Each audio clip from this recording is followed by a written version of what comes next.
அனைவருக்கும் வணக்கம். தனுசு ராசிக்காரர்களுக்கு செப்டம்பர் மாதம் 18ஆம் தேதி முதல் தாமாக நடக்கக்கூடிய நல்லவையாக எவையெல்லாம் அமைய போகின்றன, கிரகநிலைகளின் அமைப்பை ஆராய்ந்து பார்க்கும்போது தனுசு ராசிக்காரர்களுக்கு ஏற்படக்கூடிய அதிரடியான மாற்றங்கள் என்ன என்பதை ஆராய்ந்து பார்த்தால் பல்வேறு வகையான அதிரடியான மாற்றங்கள் இந்த தருணத்தில் ஏற்படுகின்றன. அதிலும் குறிப்பாக 18ஆம் தேதி அன்று மிக வலுவான சந்திர கிரகணமானது நடைபெறுகிறது. அதை தொடர்ந்து அடுத்த நாளே மிக வலுவாக தனுசு ராசிக்காரர்களுக்கு ஆட்சி பலம் பெறுகிறாருங்க சுக்கிரன். அது மட்டுமல்லாது ஆட்சி பலமும் உச்சமும் பெறுகிறார் வித்யாகாரகரான புதன். என கிரகநிலைகளில் ஏற்படக்கூடிய அதிரடியான மாறுதல்கள் மிக வலுவாக அதீத நன்மையை இந்த தருணத்தில் பெற்றுத்தரப்போகிறது. ஏனென்றால் மிக வலுவாக லாபஸ்தானமாகிய 11இல் ஆட்சி பலத்தை பெறுகிறார் சுக்கிரன். அதே போன்று கர்மஸ்தானத்தில் சூரியன் கேதுவுடன் இணைந்து மிக வலுவாக ஆட்சி பலமும் உச்சமும் பெற்று சஞ்சரிக்க போகிறாருங்க புதன். எனவே இந்த தருணத்தில் கிரகநிலைகளின் அமைப்பு காரணமாகவும் சந்திர கிரகணம் நிறைவுற்றதற்கு பிறகு பல நல்ல மாறுதல்களை வலுவாக சந்திப்பதற்கான முதன்மையான யோகம் தனுசு ராசிக்காரர்களுக்கு நிறைவாக உண்டு. ஆனால் சந்திர கிரகணத்தின் போது சற்று கூடுதல் கவனமும் விழிப்புணர்வும் நிச்சயமாக தேவைப்படுகிறது என்பதும் யதார்த்தமான உண்மையாக பார்க்கப்படுகிறது. இந்த வேளையில் உதாரணமாக ஒரு துறவி ஒருவர் இருக்கிறார். அவர் எதிர்காலத்தை துல்லியமாக கணித்து அந்த எதிர்காலத்தில் என்ன நடக்கும் என்பதை சரியாக சொல்கிறாருங்க. இதை கேட்டதும் உலகில் உள்ள பல மக்கள் அந்த பகுதிக்கு வருகின்றனர். துறவியை சந்தித்து தங்களுடைய எதிர்காலம் எப்படி அமையும் என்பதை துல்லியமாக கேட்டறிந்து செல்கின்றனர். அப்போது மகிழ்ச்சியான இந்த எதிர்காலம் என்று சொல்லக்கூடியவர்கள் துறவியை வாழ்த்தியும் நல்ல போற்றியும் செல்கின்றனர். ஆனால் அதே சமயம் எதிர்காலம் சாதகமற்று இருக்கும் என்று சொல்லக்கூடிய நபர்கள் துறவியை சபிக்கின்றனர். அவன் வாழ்க்கையில் பல சிரமங்களை பெறுவார் என்று சொல்லிவிட்டு அந்த இடத்தை விட்டு செல்கின்றனர். அப்போது துறவிக்கு ஒரு விதமான மன வருத்தம் ஏற்படுகிறது. அப்போதுதான் அவர் ஒரு முடிவு செய்கிறார்.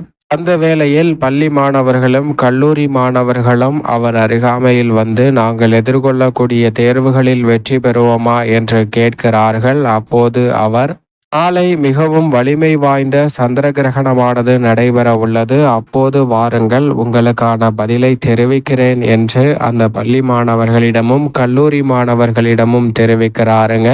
அதை தொடர்ந்து வேலை இல்லாத ஒரு நபர் வந்து எப்போது எனக்கு வேலை கிடைக்கும் என்று கேட்கிறார். வேலையில் இருப்பவரோ நிரந்தர அரசு வேலை எப்போது எனக்கு கிடைக்கும் என்று கேட்கிறாருங்க. இவர்களுக்கும் துறவி அதே பதிலை சொல்கிறார். நாளைக்கு மிகவும் வலிமை வாய்ந்த சந்திர கிரகணம் நடைபெற உள்ளது, அப்போது வாருங்கள் உங்களுக்கான பதிலை தெரிவிக்கிறேன் என்று சொல்கிறாருங்க.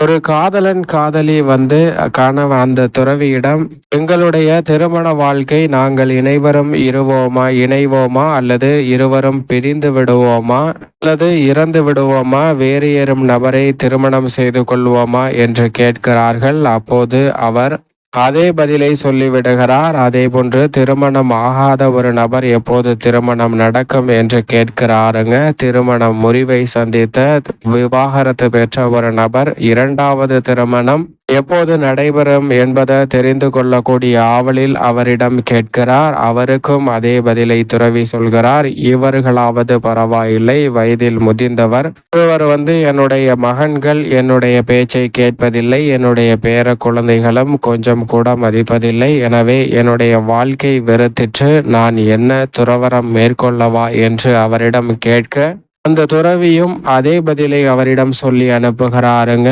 தற்போது ஒரு நாட்டின் அரசன் வருகிறான். அரசன் வந்து நான் இப்போது ஒரு போருக்கு செல்கிறேன், அந்த போரில் வென்று பல ராஜ்யங்களை கைப்பற்ற போகிறேன், எத்தனை ராஜ்யங்கள் எனக்கு கிடைக்கும் என்று கேட்கிறாருங்க. தற்போதைய காலகட்டத்தில் எடுத்துக்கொண்டால் அரசியல்வாதி வருகிறார். ஆட்சி பலத்தை பெறுவேனா, ஆட்சி பலத்தை இழப்பேனா, எவ்வளவு நாட்கள் அதிகாரம் எனக்கு கிடைக்க போகிறது என்ற கேள்வி கேட்பது போல் அமைகிறது. இவருக்கும் அதே பதிலை நாளை வலிமை வாய்ந்த சந்திர கிரகணம் நடைபெற போகிறது, அப்போது வாருங்கள் சொல்கிறேன் என்று அனுப்பிவிடுகிறார். இதே போன்று ஏராளமான நபர்கள் துறவியிடம் கேட்க அதே பதிலை சொல்லி அனைவரையும் அனுப்பிவிடுகிறாருங்க. அனைவருக்குள்ளும் ஒரு ஆர்வம் தோன்றுகிறது. எதிர்காலம் எப்படி அமைய போகும் என்பதை தெரிந்து கொள்வதற்காக அடுத்த நாளை அதிகாலையிலேயே அந்த துறவி இருக்கும் இடத்தை நோக்கி வந்து அனைவரும் கூட்டமாக நின்று கொண்டிருக்கின்றனர். அந்த துறவி தியானம் செய்து கொண்டிருக்கிறார். அப்போது சந்திர கிரகணமானது துவங்குகிறது. வானில் நடைபெறக்கூடிய அதிசயங்களை மிக வலுவாக பார்க்க வேண்டும் என்று தன் கண்ணை திறந்து அந்த துறவி பார்க்கிறாருங்க. அதை தெளிவாக பார்க்க வேண்டும் என்று அங்கிருந்து எழுந்து நடக்க ஆரம்பிக்கிறார். அவர் அப்படி நடந்து கொண்டு செல்லக்கூடிய வழியில் இருக்கக்கூடிய பள்ளத்தை பார்க்காமல் அதற்குள் விழுந்து விடுகிறார். இதை பார்த்த கூடியிருந்த அனைத்து மக்களுமே இவருடைய எதிர்காலத்தை தெரியாமல் இந்த பள்ளத்தில் விழுந்து விட்டார், இவரிடமா நாம் எதிர்காலத்தை பற்றி கேட்க வந்தோம் என்று ஏளனம் செய்து அவரை பார்த்து சிரிக்கின்றனர். அப்போது துறவி அவர்களிடம் கேட்கக்கூடிய கேள்வி, ஒருவன் துன்பத்தில் இருக்கும்போது அவனுடைய துன்பத்தை துடைக்க மனமில்லாமல் அவனுடைய துன்பத்தை கண்டு எண்ணி மகிழ்கிறீர்களே, இதுதான் உங்களுடைய இயல்பான குணம். இது சரியா என்று அவர்களை பார்த்து கேட்கிறார். அப்போதுதான் அவர்களுக்கு புரிகிறது. அப்போது அந்த துறவி சொல்கிறார், எனக்கு என்னுடைய எதிர்காலமும் தெரியும், உங்களுடைய எதிர்காலமும் தெரியும். ஆனால் எதிர்கால கனவுகளை கண்டே தற்போது இருக்கக்கூடிய இந்த நிகழ்காலத்தை இழந்து விடுகிறோம். நிகழ்காலத்தின் அருமையை உணர்த்துவதற்காக தான் நான் இந்த பள்ளத்தில் விழுந்தேன். நீங்கள் உதவ மாட்டீர்கள் என்பதும் எனக்கு நன்றாக தெரியும் என்று சொல்லிவிட்டு அந்த துறவி அங்கிருந்து செல்வதற்கு முன்னதாக, உங்களுடைய இந்த நிகழ்காலத்தை மகிழ்ச்சியாகவும் சரியானதாகவும் திட்டமிட்டு செயல்படுங்க, எதிர்காலம் நிச்சயம் மகிழ்ச்சியை அள்ளி கொடுக்கும் என்று சொல்லிவிட்டு செல்கிறாருங்க. அப்போதுதான் அனைவருக்குமே புரிகிறது. இது போன்றதான் தனுசு ராசிக்காரர்களுடைய வாழ்விலும் எதிர்காலம் எப்படி அமையும் என்று யோசிக்கிறோமே தவிர நிகழ்காலத்தை தவற விடுகிறோம். ஏனென்றால் ராசியின் அதிபதி 6ல் இருக்கிறார். ராகு, பாம்பு கிரகமான ராகு 4ல் இருக்கிறது. தொழிலில் கேது இருக்கிறார். இதனால் பெரிய அளவிற்கு சாதகமான நன்மை கிடைக்காது, தோல்வியை தான் சந்திப்போம் என்று நினைப்பதை விட்டுவிட்டு லாபத்தில் சுக்கிரன் வருகிறார். இந்த வேளையில் தைரியஸ்தானத்தில் சனி இருக்கிறார் என்பதை உணர்ந்தால் மிக பெரிய அளவுல நிச்சயம் நன்மை உங்களை தேடி வரும். ஏனென்றால் குரு மிக வலுவாக சப்தமஸ்தானத்தில் நுழையும் போது ஏதோ ஒரு கிரகநிலை சாதகமற்ற அமைப்பிற்கு நிச்சயமாக செல்லும். நீங்கள் சாதகமற்ற விஷயத்தை பார்த்து கொண்டிருந்தால் சாதகமான நன்மை நிறைந்த நிகழ்வுகளை தவற விடுவதற்கான சூழல்தான் உருவாகும். எனவே நிகழ்காலத்தில் இருக்கக்கூடிய மகிழ்ச்சியை அனுபவியுங்கள். அப்போதுதான் எதிர்காலமும் மிக சிறப்பானதாக அமைவதற்கான யோகம் உங்களை தேடி வரும் என்பதுதான் யதார்த்தமான உண்மையாக பார்க்கப்படுகிறது. ராசியின் அதிபதி 6ல் இருந்தாலும் மிக விரைவில் வக்ரம் பெற போகிறார். எனவே தனுசு ராசிக்காரர்களுக்கு இல்லத்தில் பல்வேறு வகையான சுப நிகழ்வுகள் தாமாகவே நடைபெறுவதற்கான யோகம் உண்டு. வருமானத்தை உயர்த்தி கொள்ளக்கூடிய வகையில் நல்ல வாய்ப்புகள் நிறைவாக கிடைக்கும். கடன் சார்ந்த தொல்லைகள், ஆரோக்கிய தொல்லைகள் உள்ளிட்ட பல சிரமங்களை வெளிவருவதற்கான நல்ல வாய்ப்பும் சந்தர்ப்பமும் இந்த தருணத்தில் நிறைவாக கிடைக்கிறது. சனி தைரியஸ்தானத்தில் இருக்கிறார். வக்ர நிவர்த்தி பெற்று பலம் பெறும்போது அதீத மாற்றம் நிறைவாக உண்டு. நிரந்தர அரசு வேலை வாய்ப்பு கிடைப்பதற்கான யோகமும் வலுவாக கிடைக்கிறது.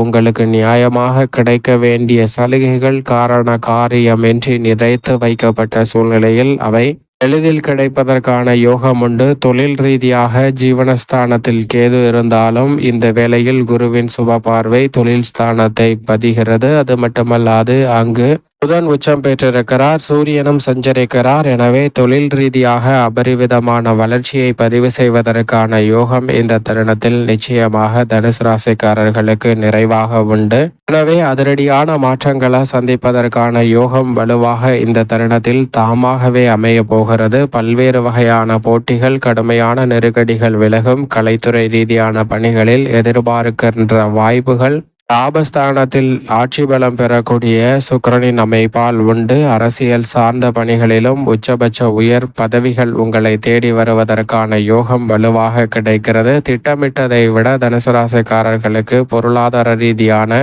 அசுர வளர்ச்சியை பதிவு செய்வதற்கான யோகம் இந்த தருணத்தில் உண்டு. மேலும் செவ்வாயும் சாதகமாக வலம் வருவதால் எதிர்பார்ப்பதை விட நல்ல முன்னேற்ற வாய்ப்புகள் விவசாயம் சார்ந்த பணிகளிலும் நிறைவாக கிடைக்கிறது. புதிய நிலம், விவசாய நிலம் வாங்குதல் மற்றும் பண்ணை நிலம் அமைத்தல் போன்ற யோகமும் வலுவாக கிடைக்கிறது. சந்திரனும் சாதகமாக வரம் வருவதால் எதிர்பார்ப்புகள் அனைத்தும் திட்டவட்டமாக சிறப்பாக பூர்த்தியாவதற்கான நிறைந்த யோகம் இந்த தருணத்தில் உண்டு. தாமாகவே பல நன்மைகள் சந்திர கிரகணம் நிறைவேற்ற பிறகு மிக வலுவாக உங்களுக்கு கிடைப்பதற்கான சாத்தியக்கூறுகள் கிடைக்க போகிறது என்பதை பாம்புவின் தலைப்பகுதியாக இருக்கக்கூடிய ராகு உறுதிப்படுத்துகிறாருங்க. ஏனென்றால் சுகஸ்தானத்தில் இருந்து மிக விரைவில் அவர் வெற்றிக்கு உரித்தான 3 நோக்கி நகர்ந்து கொண்டிருக்கிறார். எனவே முன்னேற்றம் நிறைவாக பதிவு செய்வதற்கான யோகம் நிச்சயமாக கிடைக்க போகிறது. மேலும் இந்த தருணத்தை சாதகமாக மாற்றிக்கொள்ள நிச்சயமாக தனுசு ராசிக்காரர்கள் இந்த சந்திர கிரகணம் நடைபெறக்கூடிய 18ஆம் தேதி அன்று விழிப்புணர்வுடன் செயல்படுங்க. கிரகணம் நிறைவடைந்ததற்கு பிறகு அருகாமையில் உள்ள ஆலயம் சென்று தெய்வீக வழிபாட்டை மேற்கொள்ளுங்கள். அதைவிட அடுத்த நாள் அதிகாலையிலே எழுந்து குளித்துவிட்டு நிச்சயமாக அதிகாலையிலேயே மிக வலுவாக அருகாமையில் உள்ள நவகிரக சன்னதி சென்று தீபம் ஏற்றி வழிபாடு செய்யுங்கள். தங்களுடைய வாழ்வில் சந்திக்கக்கூடிய அத்தனை கிரக தோஷங்களும் நீங்கி மகிழ்ச்சியும் சுபிச்சமும் நிறைவாக கிடைப்பதற்கான யோகம் முழுமையாக தனுசு ராசிக்காரர்கள்